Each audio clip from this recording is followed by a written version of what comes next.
Bengaluru rave party కేసులో పోలీసులకు సినీ నటి హేమ షాక్ ఇచ్చారు. విచారణకు డుమ్మా కొట్టారు. ఈ మేరకు ఆమె పోలీసులకు లేఖ రాశారు. వైరల్ ఫీవర్ కారణంగా తాను విచారణకు రాలేనని చెప్పారు. విచారణకు హాజరు కావటానికి తనకు కొంత సమయం కావాలన్నారు. హేమ రాసిన లేఖను బెంగళూరు సిసిబి పోలీసులకు పంపించారు. బెంగళూరు రేవ్ పార్టీ కేసులో మొత్తం 86 మందికి విచారణకు రావాలని పోలీసులు నోటీసులు పంపించారు. హేమ ఇచ్చిన వివరణపై సంతృప్తి చెందని పోలీసులు సోమవారం విచారణకు హాజరు కావాలని మరోమారు నోటీసులు పంపించనున్నారు. హేమ విచారణకు హాజరు కాకపోవడాన్ని సీరియస్ గా పరిగణిస్తున్న పోలీసులు ఆమెకు మళ్లీ మరొక డేట్ ను కేటాయిస్తూ నోటీసులు ఇవ్వనున్నారు.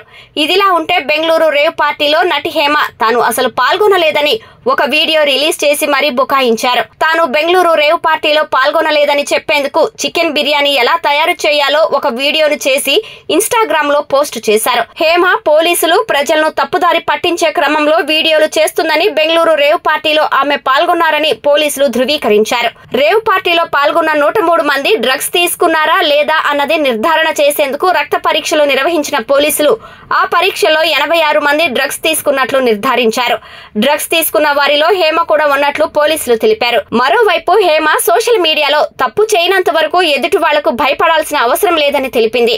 ఒకవేళ మనం తప్పు చేసినా దేవుళ్ళం కాదు కదా, పొరపాటున జరిగినా సారీ చెప్పవచ్చు అంటూ తెలిపింది.